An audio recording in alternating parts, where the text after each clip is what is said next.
안녕하십니까. 새사랑교회 성도 여러분, 23일, 6월 23일 수요 성경 공부를 시작하겠습니다. 한 주간 편안하셨습니까? 우리 성도들도 연세 있으신 분들은 이제 코로나 2차 접종까지 마치신 분들이 계셔서 주일날 참 좋아하시는 모습을 제가 보았습니다. 이제 코로나도 이제 많이 막바지에 온 거 아닌가 하는 생각이 들 정도로 이제는 서서히 좀 정리돼 가는 거 아닌가 생각이 듭니다. 수요 공부를 지금 온라인으로 시작한 지도 좀 꽤 됐죠. 이제 우리가 하면서 저도 좀 약간은 이제 부담이 되는 부분도 있지만 한편 좋은 부분은 이것이 이제 녹화가 되어 있기 때문에 유튜브에서 언제든지 다시 볼 수 있다는 겁니다. 이건 참 어떻게 보면 장점이라고 생각이 듭니다. 그래서 저는 이 수요 성경 공부, 수요 예배를 수요 성경 공부, 영상 성경 공부로, 온라인 성경 공부로 전환한 것은 참 잘했다 하는 생각이 듭니다.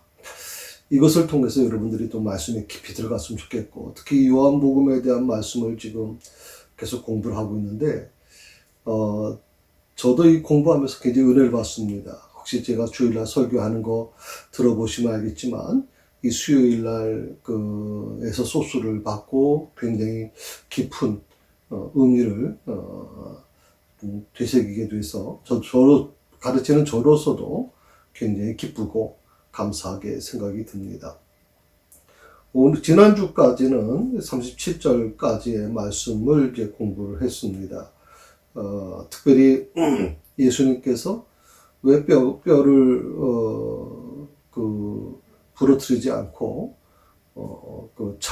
창으로 옆구리를 찌르셨는가에 대한 부분을 어떻게 구약 성경에서 이미 예언되어 있는 부분이었는가, 그리고 그 병사는 왜 허락도 없이 그렇게 예수님의 몸에 창으로 깊이 심장까지 찌를 정도까지 깊이 찔렀는가 하는 부분, 이 부분에 대해서 우리가 같이 말씀을 나눠봤죠.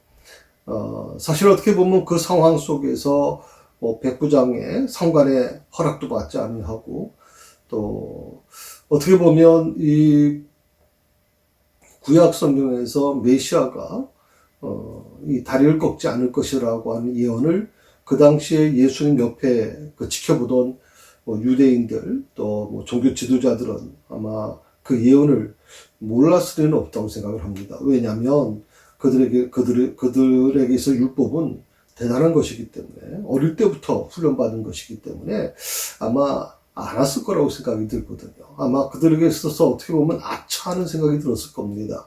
군병이 갑자기 허락도 없이 돌발적으로 이렇게 예수님을 창으로 찌르는 과정을 보면서 아마 어떻게 보면 굉장히 좀 놀랬을지 않겠나. 그 말씀을 여러 개 드리면서 하나님의 이 역사를 주관해 나가시는 과정은 그냥 우연적으로, 그 병사도 마찬가지고 그 주변에 있는 모든 사람들도 우연이라고 생각할지 모르겠지만 그것까지도 이미 오래전부터 하나님은 예정하셨고, 그 예정한 대로, 계획하신 대로 실천에 옮겨 가셨다는 것이죠. 거기에 이 군병, 두 강도의 다리를 꺾었던, 그리고 꺾었다는 걸 뭐라고 제가 말씀을 드렸나요? 예, 망치로 부스러뜨린다 그러지 않았습니까? 예, 그런 역할을 한 군병이나, 그 군병이 좌측에 있던 우측에 있던 같이 매달렸던 그 죄인의 십자가에 달렸던 죄인의 그 다리뼈를 부스러뜨리고 그 다음에 순서가 예수님인데 예수님을 건너뛰지 않습니까? 이런 과정들, 또 그리고 예수님을 갑자기 또 다른 군병이 창으로 깊이 찔른 이 과정들, 이 모든 것들을 지켜보다 보면 이게 하나님의 예정 가운데 있는데 당사자들은 잘 모르겠죠. 당사자들은 아마 그 행위가 하나님의 예정 안에 있었다는 걸 몰랐을 겁니다. 그러니까 우리 삶이 그렇다는 겁니다. 내가 어떻게 하든 예를 들어서 예수님의 제자 중에 가룟 유다가, 또 예수님의 제자 중에 베드로가, 가룟 유다는 예수님을 이제 팔았고, 베드로는 예수님을 3번이나 부인하지 않았습니까? 이 모든 과정에 어떻게 보면 한 개인에 일어난 어떤 돌발적인 사건이겠지만 그 돌발적인 사건, 우연이라고 생각하는 그 사건이 하나님 안에서는 절대 우연이라는 게 존재하지 않는다는 것이죠. 예, 그렇게 생각하신다면 내 삶 속에 일어나는, 우리 교회 안에서 일어나는 모든 문제를 그냥 우연으로 넘겨버리고 액땜했다 사람들, 세상 사람들은 그렇게 얘기를 하는데 그렇지 않습니다. 예, 하나님의 허락 없이는 참새 한 마리도 떨어지는 법이 없습니다. 머리칼 하나까지 다 세고 계시는 하나님이시기 때문에 그렇습니다. 자, 오늘은 19장은 같은 거고요. 38절에서 42절까지 말씀을 나눌 텐데 사실은 내용으로 보면 큰 문제는 없습니다. 예수님의 그 부활에 대한 관련된 부분이고, 예수님의 그 장래에, 부활하기 전에 장래에 대한, 무덤 안의 문제에 대한 부분이기 때문에 사실 어떻게 보면 굉장히 쉽게 넘어갈 수 있는 부분이죠. 그러나 이 부분에서 좀 우리가 깊이 좀 묵상을 해봐 보면, 혹시라도 제가 오늘 이걸 마무리할 수 있을지, 다음 주 한 번 더 할 수 있을지, 그거는 아마 좀 생각해 보고 싶습니다. 그래서 오늘 공부하는 걸 보고서 결정하겠고요. 38절에서 42절까지 말씀을 이제 오늘 공부하겠습니다. 여러분, 교재를 펴시게 되면 8번입니다. 8번. 예수님의 장례를 도운 두 저명 인사가 누구입니까? 그래서 38절에서 39절 이렇게 나와 있습니다. 한번 같이 읽을까요? 38절, 39절입니다. 아리마대 사람 요셉은 예수의 제자이나 유대인이 두려워 그것을 숨기더니 2일 후에 빌라도에게 예수의 시체를 가져가기를 구하니 빌라도가 허락하는지라. 이에 가서 예수의 시체를 가져가니라. 일찍이 예수께 밤에 찾아왔던 니고데모도 모략과 침향 섞은 것을 100리트라쯤 가지고 온지라. 38절, 39절 말씀을 이제 중심으로 먼저 말씀을 좀 드리겠습니다. 38절에 보면 아리마대 사람 요셉이라고 나와 있죠.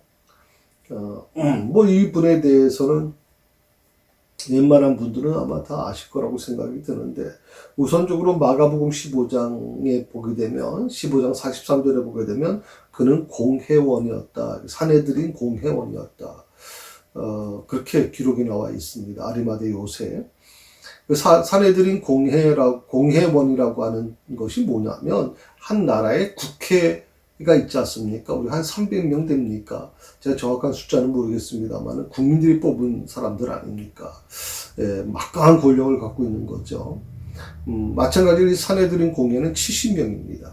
70명의 이 권한은 상상을 초월할 정도죠. 법을 만들고 그 법을 집행하는 기관이기 때문에 아주 강력한 기관이죠. 거기에 공회원이었다라고 하는 것은 요즘 말로 하면 상류층에 속한 사람이었다는 뜻입니다. 그 다음에 마태복음 27장 57절에 보게 되면 그는 부자였다, 그렇게 얘기를 합니다. 아리마대 요셉이 굉장한 부자였다, 그렇게 얘기를 합니다. 물론 이 공회원으로 있었다면 아마 그 유대인들은 보통 가문이 이어져 내려가지 않습니까? 이제 부모 때부터 계속 가문이 내려간단 말입니다. 예를 들어서 시계를 전문적으로 고치는 아주 명품 시계를 다루는 사람들, 그런 사람들 같은 경우에는 그 자식들도 역시 마찬가지로 시계를 고치는 일을 하기도 해서 그것이 누적이 돼서 굉장한 기술을 갖게 되는 거죠. 이렇게 지금 이태리도 마찬가지고 모든 명품 가방이나 시계나 이런 모든 것들은 대를 이어서 가업으로 이어져 가지 않습니까? 이 사내들인 공회원도 아마 그런 쪽이 좀 있을 겁니다. 부모의 어떤 영향력을 받게 되고 그 자식이 또 그 위치로 올라가게 되고 그런 부분이 아마 있지 않았겠나 생각이 듭니다. 그렇기 때문에 이 부자였다라고 하는 개념은 아마 그런 부분으로 더 이해하시면 좋지 않겠나 생각이 듭니다. 또 누가복음 23장 50절에 보게 되면 의로운 사람이었다, 그렇게 나옵니다. 의로운 사람. 누가복음 23장 50절에 보게 되면 공회의원으로 선하고 의로운 요셉이라 하는 사람이 있으니 선하고 의롭다 하는 표현을 썼습니다. 예, 우리가 볼 때 보통 바리새인이고 또 공회원이고 이런 부자고 이런 것들에 대해서 색안경 끼고 볼 수 있겠지만 누가는 아주 그 부분을 정확하게 얘기했죠. 공회원이지만 선했다, 의롭다라고 하는 표현을 썼습니다. 참 아주 어떻게 보면 이 요셉이라고 하는 분에 대한 평가가 굉장히 좋은 거죠.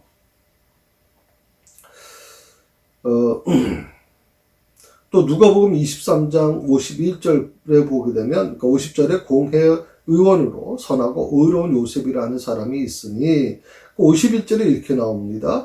그들의 결의와 행사에 찬성하지 아니한 자라. 사내들인 공회가 대제사장의 그런 어떤 재판 결과를 통해서 교관은 사내들인 공회에서 결정을 내리지 않습니까? 사내들인 공회 자체가 어떻게 보면 어떤 사람의 생사권을 물론 그건 로마의 허락을 받아야 되겠지만 그래도 유대 나라 안에서는 굉장한 그런 권력을 갖고 있는 곳이기 때문에 그 예수님을 이제 그런 죽이는 부분에 대해서 결의와 행사가 아마 있었던 것 같은데 거기에 동의하지 않았다. 찬성하지 아니한 자라. 이건 어떻게 보면 굉장히 중요한 부분이죠. 율법에 대한 부분을 가지고 예수님을 얽어맸습니다. 거기서 예수님이 빠져나가기가 굉장히 어려운 부분이죠. 이미 작정하고 지금 달라붙고 작정하고 이미 함정을 팠는데 그것이 생각이 어떻게 보면 상당히 어려운 부분이란 말입니다. 그런데 당시에 이 율법에 대한 부분 가지고 어떻게 보면 그 결의를 했을 때 그것을 찬성하지 않았다는 것은 어떻게 보면 굉장히 대단한 사람이죠. 아마 주변의 사람들이 웅성웅성할 수 있을지 모릅니다. 물론 그 70명의 그 공회원들이 대부분 랍비 출신들일 거고 굉장히 어떤 파가 여러 가지 있겠지만 그래도 예수를 죽이는데 아주 한 목소리를 내던 사람들이기 때문에 이 아리마대 요셉에 대한 어떤 행동에 대해서 굉장히 의아시했을 거라고 생각이 듭니다. 그러니까 요셉은 공회원들의 예수 처형 결정에 가담하지 않았다 하는 것입니다. 또 그 아리마대 요셉에 대해서 또 다른 표현이 나오는데 마가복음 15장 51절에 보게 되면 하나님의 나라를 기다리는 자였다 이렇게 씁니다. 자, 그 51절에 뭐라고 나오냐면 그는 유대인의 동네 아리마대 사람이요 하나님 나라를 기다리는 자라. 하나님의 나라를 기다리는 자라. 비록 정말 예수님을 따르는 제자는 아니었습니다. 또 이 아리마대 요셉이 예수님을 믿는다는 것을 아는 사람은 아마 예수님 제자조차도 잘 몰랐을 거라고 생각이 듭니다. 왜냐하면 그는 입 밖으로 예수님을 믿는다는 얘기를 하지 않았습니다. 그런데 하나님의 나라를 기다리는 자였다라고 하는 이 표현에서 정말 대단한 믿음의 사람의 모습을 보게 되죠. 그리고 선하고 의롭다는 표현까지 누가가 기록한 거 보면 참 이 아리마대 요셉은 정말 멋있는 사람이고요. 정말 신실한 사람이다. 그렇게 생각할 수 있습니다. 모든 제자가 도망간 그 어려운 때 예수님 주변에 여인들이 좀 남아 있었을 것이고요. 그 다음에 이제 요한이 있었겠죠. 그렇지만 사실 어떻게 보면 선뜻 그 예수님의 시신을 이미 죽었지 않습니까? 그래서 죽은 시신을 이제 유대 유월절에는 둘 수가 없으니까 그걸 처리해야 되는데 당장 어디에 어떤 무덤을 쓸 수 있을까요? 한번 여러분 생각해 보십시오. 이제 무덤을 써야 되는데 무덤을 쓸 게 준비가 되어 있질 않는 겁니다. 무덤을 쓸 게 준비가 되어 있질 않는 거예요. 야고보 요한이 굉장히 좀 집안이 괜찮다고 생각할지 모르지만 요한도 선뜻 나서지 못했어요. 요한도. 그런데 놀랍게도 모든 제자가 다 도망간 어려운 때 단호히 나서서 주님의 시신을 수습한 사람, 그가 바로 아리마대 요셉이었다는 거죠. 예수님의 시신을 수습한 사람. 그 39절에 보게 되면 이제 그 아리마대 요셉에 대해서 이렇게 좀 더 구체적으로 설명했습니다. 일찍이 예수께 밤에 찾아왔던 니고데모도. 자, 아리마대 요셉에 대한 얘기는 거기서 이제 1차가 끝납니다. 그러니까 예수님의 그러니까 사내들인 공의원이고 부자고 뭐 이렇지만 예수님의 어떤 뭐 그런 죽음에 동의하지 않았던 사람이지만 드러내지는 않았다. 제자로서 드러내지는 않았다. 그러나 모든 제자가 다 도망간, 그리고 주변에 사실 아무도 없을 때, 예수님의 그 시신 수습조차 할 수 없을 때 단호히 나서서 빌라도를 만나서 예수님의 시신을 그러니까 인수받게 되죠. 그리고 수습하게 되는, 그리고 자기가 쓰려고 했던 무덤, 한 번도 시신을 쓰지 않았던 유대의 전통에 의하면 무덤은요, 한 번, 보통 그 유대인들의 그 장례는 두 번 나눠서 하게 됩니다. 첫 번째는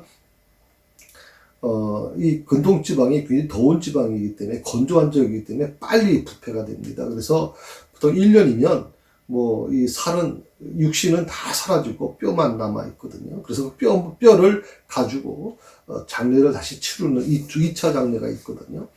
바로 어떻게 보면 그런 1차 장례가 이제 끝나고 나면 2차 장례를 이제 그 무덤에 모셨던 걸 빼는데, 그 무덤을 또 다른 사람이 이용하는 겁니다. 그만큼 이 무덤이라고 하는 게 그렇게 만만한 게 아니었다는 거죠. 웬만한 사람들이 소유하기가 쉽지 않았다는 뜻입니다. 근데 이 무덤에 대한 표현을 쓴 거 보면 한 번도 사용하지 않았던, 아리마대 요셉이 자기를 위해서 준비한 무덤이었다, 그렇게 얘기하고 있거든요. 그 무덤을 예수님에게 내놓은 겁니다. 참 놀라운 부분이죠. 그리고 39절에 보니까 일찍이 예수께 밤에 찾아왔던 니고데모라고 하는 사람, 밤에 이제 예수님과 대화를 나누게 되죠. 요한복음 3장에 보게 되면 나오는 내용입니다. 그래서 3장 1절에서 14절까지 나오는데, 예수님께 지금 찾아온 이후에 뭐 거듭남에 대한 부분, 사람이 어떻게 거듭날 수 있습니까? 라고 하는 이 부분에 대해서 질문한 부분이었죠. 중생에 대한 부분인데,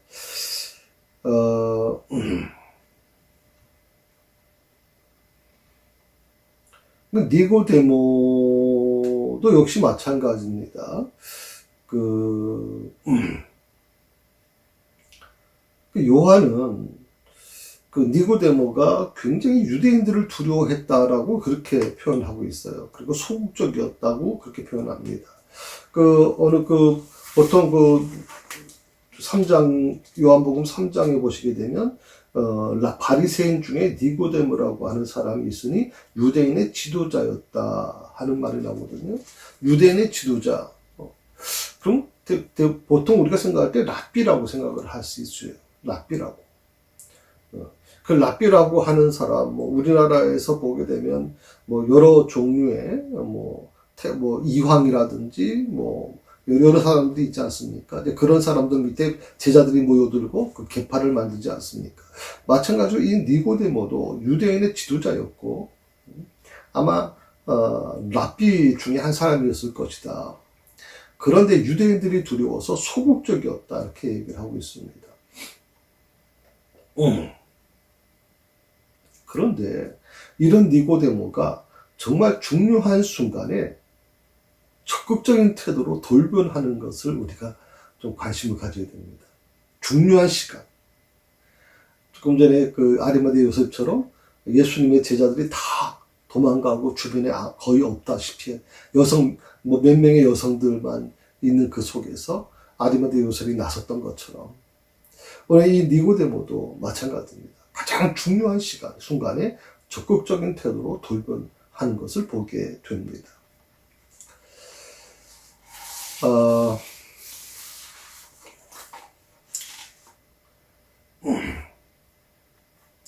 그러니까 예수님을 장사한 이 두 주인공, 아리마대 요셉과 니고데모죠. 이 두 사람의 공통점이 뭐냐면 예수님을 구주로 믿었어요. 예수님을 아리마대 요셉도 만났고 또 니고데모도 만났죠. 그 아리마대 요셉도 니고데모도 만나면서 어떻게 보면 굉장히 예수님을 흠모하고 예수님을 마음에 받아들인 것 같아요.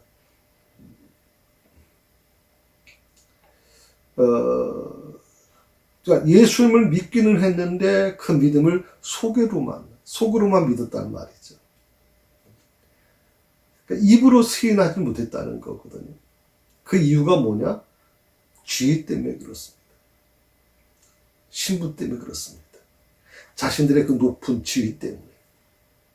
한 명은 사내들인 공회의 회원이고, 또 부자고, 또 한 명은 또 뭐가 있을까요? 또 한 명은 니고데모라는 사람은 바리새인 중에 바리새인이죠. 그다음에 또 랍비고 상대 유대인의 지도자다 이렇게 얘기를 하고 있지 않습니까?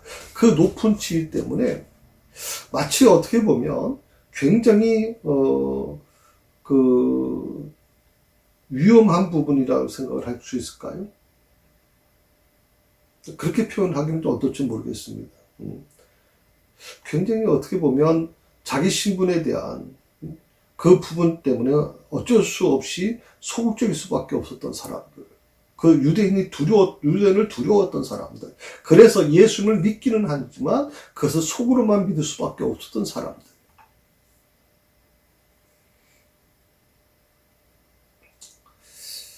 분명히 예수님을 인정했는데 남들의 시선을 의식해서 주님을 공개적으로 영접하지 않았던 것이죠. 그런데 문제는 뭐냐면 이 아리마대 요셉이나 또 이 니고데모와 같은 형태의 모습이 2000년이 지난 지금도 똑같이 변함없이 그렇게 존재한다는 겁니다. 우리가 예수를 믿는다는 것이 가장 큰 방해가 무엇입니까? 그 걸림돌이 무엇입니까? 사회적인 지위, 요즘같이 교회에 나간다, 기독교를 믿는다는 것이 큰 문제가 되지 않는 시절. 오히려 교회를 다니고 교회에서 어떤 직분을 맡고 장로라는 어떤 직분, 권사라는 직분을 맡는 것이 오히려 사람들을 만나고 사귀는데 아주 도움이 되는 이 시대.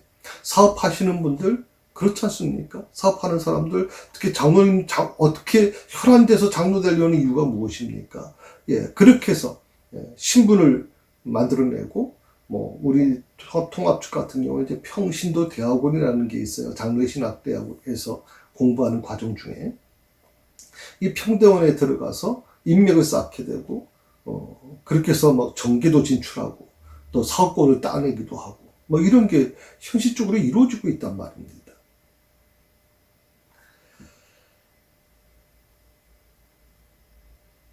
그래서 어떻게 보면 이 부분은 우리에게 굉장히 많은 의미를 주고 있다고 생각을 하게 되죠. 전혀 변한 게 없는 것 같아요. 2000년 전에 있었던 아리마대 요셉이나 또 니고데모나 지금 내 모습이나 시간은 그렇게 2000년이라는 세월이 지났는데도 달라지는 건 아무것도 없는 것 같아요. 공통적으로 이런 생각을 우리가 할 수 있어요. 사람에게는 지위가 높아지면 더 대우받고 싶어 하는 이 정치적인 본능이라는 게 있다는 겁니다. 그런 본능이 순간순간 내 안을 지배하게 되면요. 그 본능 때문에 예수님을 믿기는 합니다. 예수님을 믿기는 하지만, 속으로 믿기는 하지만 절대 겉으로 드러내질 않는 겁니다. 이게 본능이라는 게 존재하는 거예요. 어떤 분은 제가 전에 한번 말씀을 드렸습니다만은 회사에서 대기업의 부장으로 계시는 분이 놀랍게도요, 30년 가까이, 28년에서 30년 가까이 예수 믿는다는 것조차 얘기 안 했습니다. 회사에서는 그분이 예수 믿는 걸 모릅니다. 같이 회식 자리에 가서 술도 먹고 춤도 추고 참 뭐 일부 그런 얘기는 한 건 제가 들어봤습니다. 아, 참 사람 그 부장님은 참 좋은 분이야. 이런 건 얘기 들어봤지만 그분이 예수를 믿는 사람이야 라고 하는 것은 얘기 듣지 못했단 말이죠. 그러니까 속으로는 믿었지만 겉으로 드러내지 않는 것이죠. 이게 어떻게 보면 그 본능이 정치적인 본능인데 이 본능을 우리가 이겨내지 못하면 세상과 싸우면서 이길 수가 없는 겁니다. 그런 마음 가지고 세상 속에 들어가서 지내기가 어렵습니다. 많은 사람들이 이 아리마대 요셉과 니고데모와 같은 입장에 설 수밖에 없다고 얘기합니다. 어쩔 수 없잖아요, 목사님. 아무리 내가 예수를 믿어도 구원받았다고 해도 내가 새사랑교회 뭐 집사요, 뭐 권사요, 장로라 할지라도 어쩔 수 없잖아요, 목사님. 거래처하고 관계 속에서 종교적인 편향성을 드러내는 것 바람직하지 않지 않습니까? 그래서 좀 숨겼는데 그게 뭐가 문제가 됩니까? 그게 무슨 구원의 문제가 됩니까? 라고 얘기하는 분들이 계실 수 있습니다.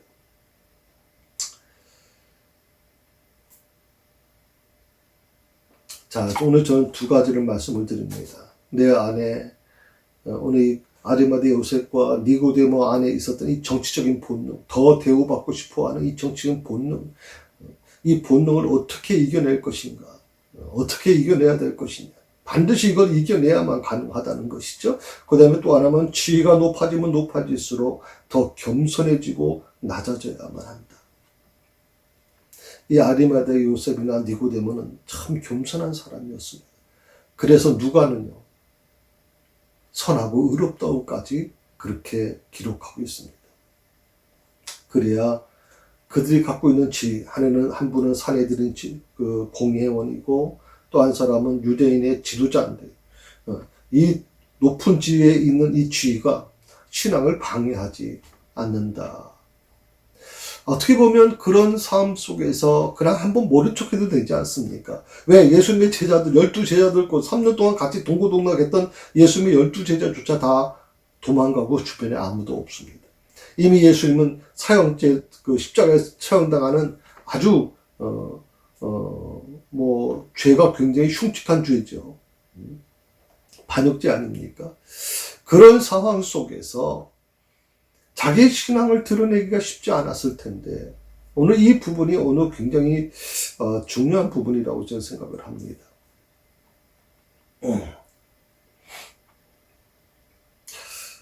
니고데모 같은 경우에는 특별히 그 자신의 지위 때문에 예수님을 드러냈고 영접도 못했고요.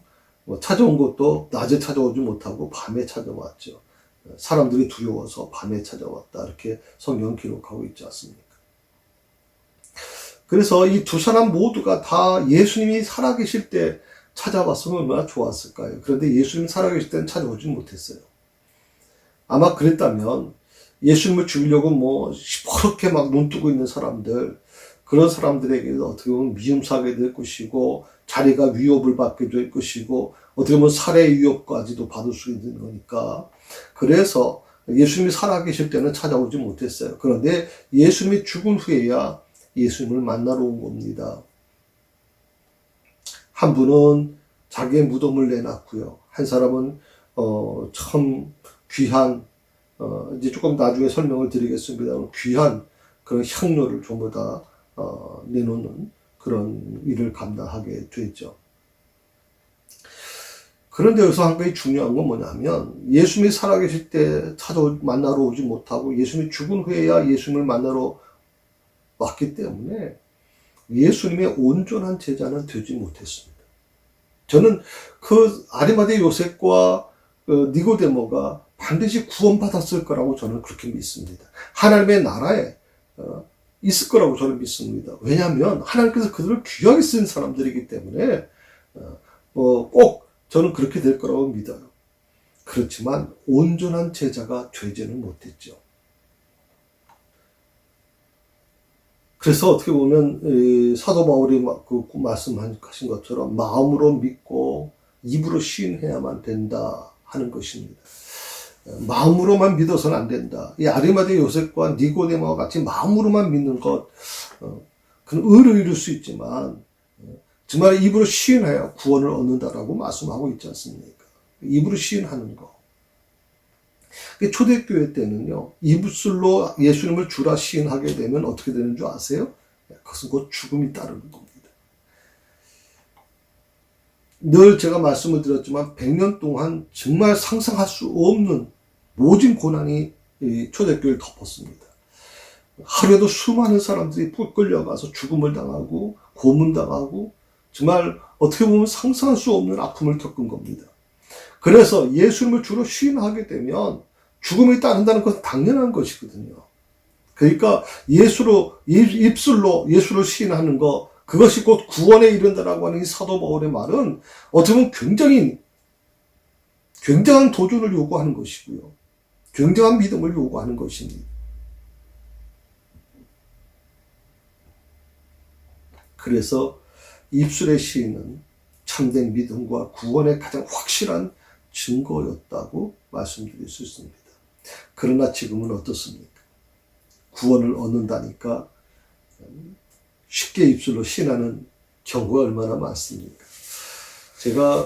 저도 이제 군대에 가서 이제 훈련소에서 가면요. 훈련소 거의 막바지 훈련, 저는 이제 6주 훈련을 받았는데, 보통 이렇게 훈련 마지막 차가 되면, 이제 진중 세례식이라는 것이 있습니다. 그래가지고 나중에 퇴소식 하기 전에 세례를 받고자 하는 사람들이 있으면 합니다. 어떨 때는 제가 봤을 때는 거의 1000명, 2000명 가까이가 막 세례를 단체로 받거든요. 거기는 목사님들이 거의 80명 가까이, 보조하는 사람들까지 하면 거의 한 200명 가까이가 참석을 합니다. 대단한 진중결혼식이죠. 그런데 한편으로 보면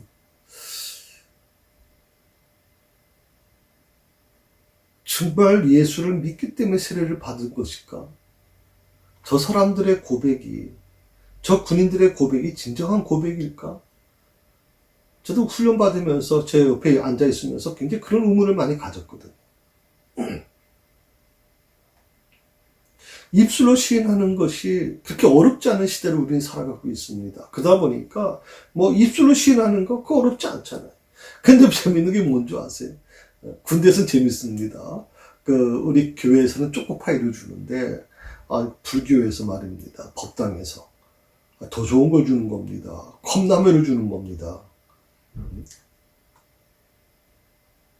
자, 세례를 받겠다고 하는 사람에게 초코파이를 주고, 이렇게 하는데, 불교에서, 컵라면을 끓여서 주고, 또 이렇게 선물을 주는 거 봅니다. 그러더니 세례를 받았던 아이들이 전부 다 법당에 가서 또 그걸 뭐라고 얘기하는지 모르겠어요. 불교에서 하는 어떤 그 과정이 있지 않습니까? 그걸 받는 겁니다. 참 그거 보면서 저도 이제 군종으로 있었는데 교회하고 법당이 붙어 있었거든요. 교회 오던 아이가 어느 날 갑자기 법당에서 그걸 받고 있는 거예요. 참 많은 생각을 제가 했죠. 입술로 예수님을 주라 시인하는 것, 자기의 죄인 됨을 철저히 고백하는 것이 전제돼야 되는데, 이런 거 없이 그냥 적당히 숫자 채우기 위해서 그렇게 쉽게들 세례를 줬다 이 말이죠. 전 그래서 저도 저희 새사랑교회에서 세례 받으신 분들이 꽤 됩니다. 이렇게 저는 저희 교회는 특별히 세례식 같은 경우는 오후에 세례식을 따로 해서 본인이 직접 고백해야 되고, 가족이 와서 축하하지 않으면 세례식을 허락하지 않겠다 이렇게 제가 얘기도 했고, 그래서 이제 그렇게 해와서 인원이 많지 않았죠. 그렇지만 좀 씁쓸할 때가 많이 있단 말입니다. 굉장히 씁쓸할 때가 많이 있죠.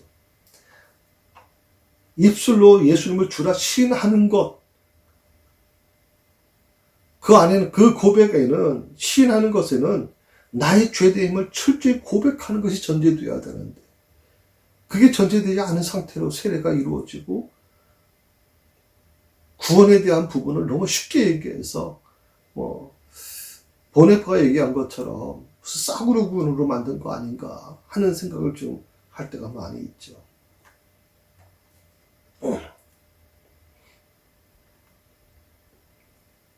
지난해 종교 통계 발표가 있었어요. 그러니까 올해 이제 한 5월 23일 날 이제 갤럽 조사가 있었는데, 지난해가 아니네. 그러니까 올해 21년도, 갤럽 조사 결과가 참 재밌는 겁니다. 원래 우리 한국에서는 기독교 제일 성도수가 많은, 그러니까 쉽게 말하면 이제 그 숫자가 많은 종교가 이제 불교고, 그 다음에 개신교고, 그 다음에 천주교, 이렇게 순으로 이렇게 나와 있었거든요. 그러나 이 코로나를 겪으면서 제일 많이 타격받은 것은 사실은 우리 기독교가 타격을 많이 받았죠. 뭐 교회에 대해서 하도 언론에서 막 떠들어대니까, 뭐 제가 알기로는 불교나 천주교에 대해서 거론한 적 거의 없는 걸로 제가 알고 있거든요. 그런데 이 교회에 대해서는 얼마나 많이 하여튼 뭐 떠들어댔습니까? 그래서 아주 이 국민들의 머릿속에 각인되어 버렸죠. 교회는 뭐 안 좋은 곳, 교회는 뭐 문제가 많은 곳. 그래서 믿지 않는 남편들, 믿음 약한 남편들 같은 경우에는 부인들 교회 나가지 못하게 통제하고 뭐 이런 얘기들이 오가고 있었던 건 사실입니다. 저희 교회 교인들도 그런 부분이 있었습니다. 그런데 놀라운 사실이 바로 이 갤럽 조사 결과 나왔습니다. 2021년 5월 23일 갤럽 조사 결과입니다. 거기 그 조사 결과에 대한 자세한 내용은 제가 우리 1층 게시판에다가 이렇게 게시해 놓을 테니까 한번 관심 있게 보십시오. 37년 만에, 거기 타이틀이 그렇게 나와 있습니다. 37년 만에 개신교회가 최대 종교가 되었다는 겁니다. 저는 이 코로나 때문에 우리 개신교회가, 우리 한국교회가 굉장히 타격이 많았고, 그리고 숫자가 많이 줄어들고 굉장히 위기가 왔을 거라고 생각을 했거든요. 그런데 놀랍게도 이 코로나 시기에 우리 37년 만에 개신교회가 최대 종교가 되었다. 물론 모든 종교의 숫자가 줄어들었습니다. 천주교도 뭐 굉장히 많이 줄어들고, 또 불교는 뭐 이름 알할 수가 없을 정도로 줄어들었습니다. 그런데 우리 한국교회도 많이 줄었죠. 그렇지만 어떻든 간에 개신교가 최대 종교가 되었다라고 하는 이 결과를 보면서 참 아이러니컬하다 하는 생각도 좀 많이 해봤습니다. 성도 여러분, 오늘 우리가 이 아리마대 요셉과 니고데모를 통해서 좀 우리가 좀 이걸 우리 자신의 것으로 좀 받아들이면 어떨까요? 가장 중요한 게 바로 이 부분입니다. 낮아짐이 전제되지 않고는 높아짐이라는 것은 있을 수 없다는 거죠. 자기를 끝장내는 고백이 있는 곳에서 새롭게 시작되는 역사가 있는 겁니다. 나를 끝장내는. 그러니까 다시 말하면 이건 내가 살아 있어서는 안 되는 것이지. 내가 죽고 그 안에 예수 그리스도께서 살아 계셔야만 진정한 새로운 역사가 시작되는 것입니다. 그게 바로 회개의 역사고, 그게 바로 구원의 역사입니다. 그러니까 구원의 역사의 가장 중요한 것은 낮아짐이 전제되는 겁니다. 나는 죽고 오직 예수만 살아 계십시오.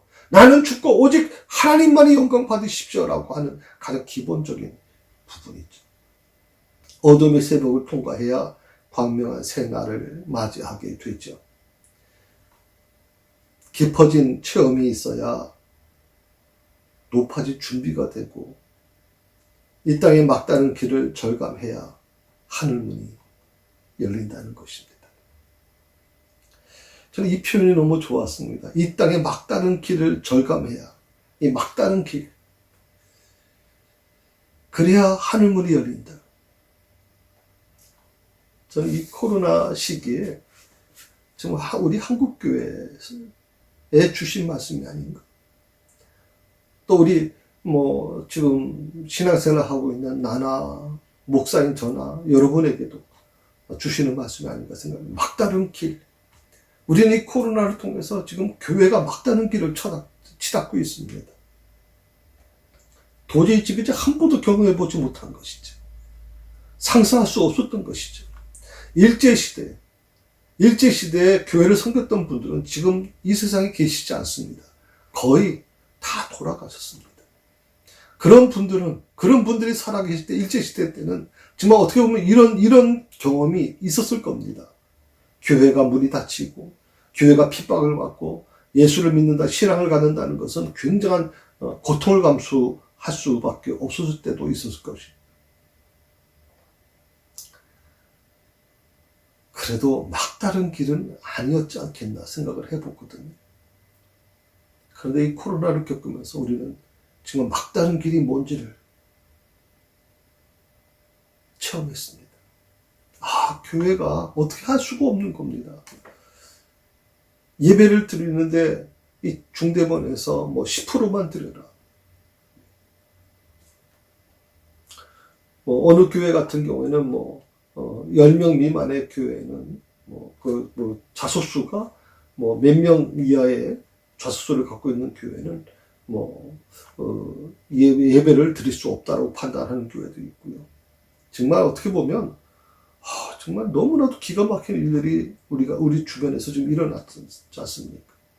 코로나로 인해서 예배가 단축되고 예배가 축소되고, 저희 교회는 원래 개척할 때부터 오후 예배는 드리지 않았습니다.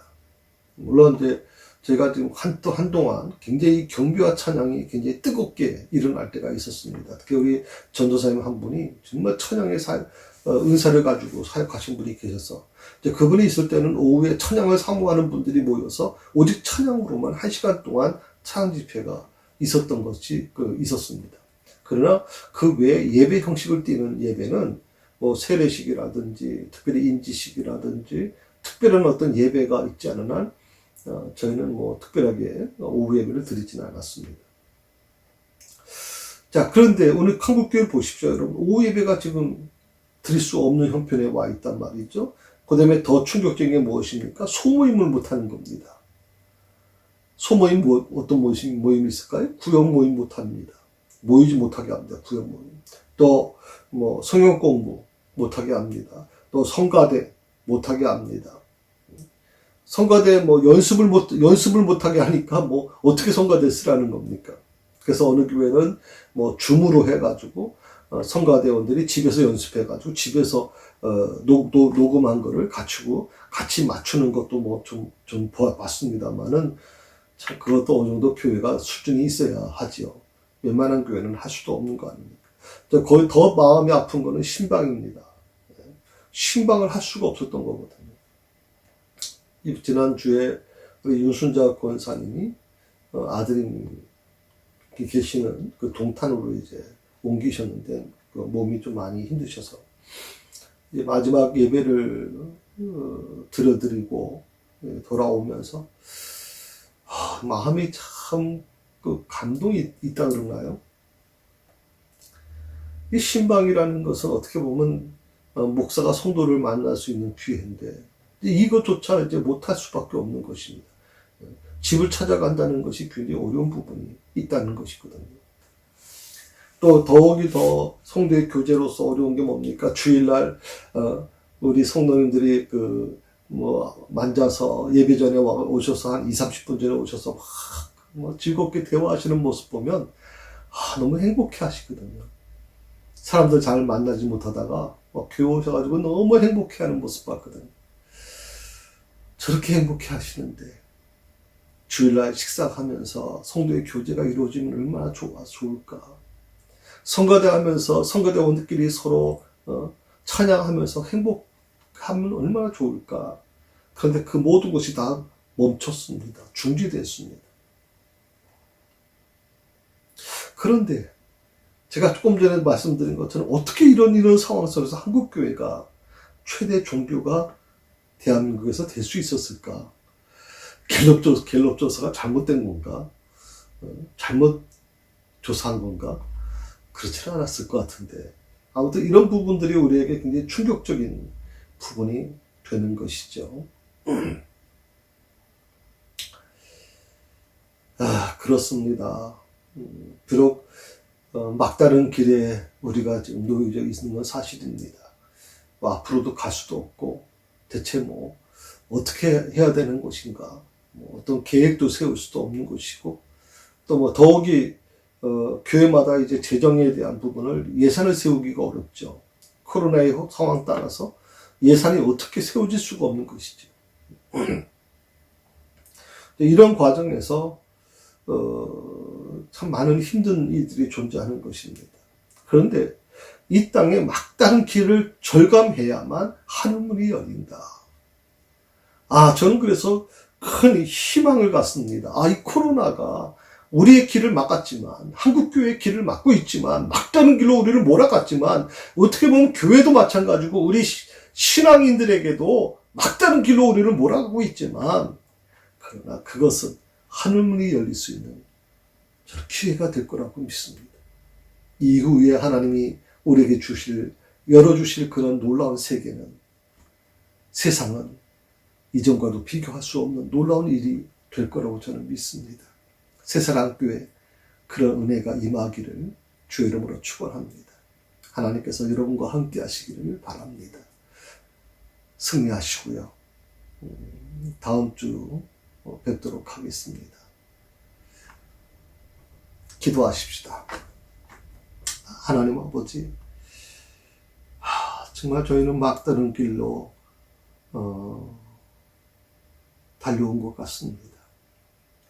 앞으로도 갈 수 없고, 그렇다고 양옆에 고개 돌려도 길이 도저히 없었습니다. 이스라엘 백성들이 지금 홍해 앞에서 길이 다 막혔을 때 그들은 하나님을 원망하고 또 모세를 원망했습니다. 그때 모세가 한 말, 오늘 하나님께서 어떻게 역사하시는지 눈으로 지켜보라고 말씀하신 것처럼, 오늘 이 코로나로 인해서 막다른 골목에 놓여있는 이 한국교회, 또 모든 성도들, 하나님께서 길을 열어주실 거라고 믿습니다. 하늘문이 열리는 역사가 우리 성도들의 삶 속에 일어날 수 있도록 도와주시옵소서. 주의 영광이 임하게 하여 주시옵소서. 감사하오며 예수님의 이름으로